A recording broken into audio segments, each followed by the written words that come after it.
La Chine, l'air de rien, est en train de faire une OPA sur les voitures électriques au niveau mondial. Bonjour Nicolas Barré. Bonjour Thomas. Les Chinois, en un rien de temps, sont devenus les premiers producteurs du monde avec des marques totalement inconnues pour nous, et ça va bientôt changer d'ailleurs. Alors vous connaissez la voiture de James Bond, Thomas? Ah oui, l'Aston Martin. Aston Martin, eh bien exactement. Aston Martin vient de signer avec un Chinois, le Chinois Lyko, qui est une société internet qui veut développer d'ici 2 ans une voiture électrique, parce que ces voitures électriques en Chine, c'est devenu une priorité nationale. Il n'y a pas de TVA, il y a un bonus de l'État de 7 600 €, il n'y a pas de frais d'immatriculation, alors que ça peut coûter même le prix d'une voiture dans une ville comme Shanghai. Exactement.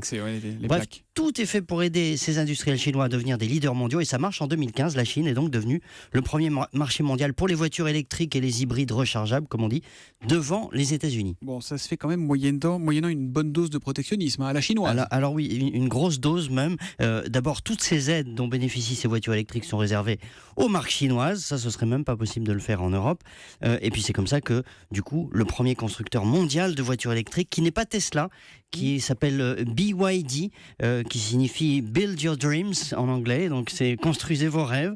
Ce constructeur a donc pu se développer au point qu'il a remporté récemment l'appel d'offres des taxis de Bruxelles pour leurs voitures électriques. Bon, mais soyons honnêtes, Nicolas, ça c'est le visage le plus favorable de l'industrie chinoise. Il y a aussi un revers de la médaille. Il y a un revers de la médaille, parce qu'à côté de ces succès naissants qui font la fierté du régime, il y a tout le reste de l'industrie qui croule sous la surproduction, et là, le régime ne sait plus quoi faire. Je vous donne un exemple.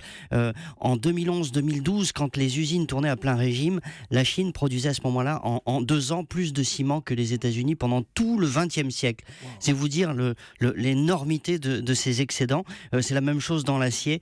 Et aujourd'hui, des centaines de milliers d'emplois sont donc menacés dans ces usines en surcapacité, un petit peu partout dans le pays. Et au fond, c'est ça la Chine aujourd'hui. C'est une vieille industrie qui ressemble à la sidérurgie ou au textile en Europe dans les années 70, avec un énorme problème social à la clé. Et puis de l'autre, une industrie de pointe extrêmement innovante, comme dans les voitures électriques. Et donc la Chine vit en quelque sorte en accéléré ce qu'a vécu l'Europe sur 2 ou 3 générations. En tout cas, c'est encourageant que les voitures électriques prennent vraiment bien le pas là-bas. Ça, vu le niveau de pollution en Chine, c'est effectivement pour tout le monde. Nécessaire. Nicolas Barré, directeur de la rédaction des Échos, qu'on retrouve tous les matins après le journal de 8h pour l'édito Écho d'Europe 1. À demain, Nicolas. À demain.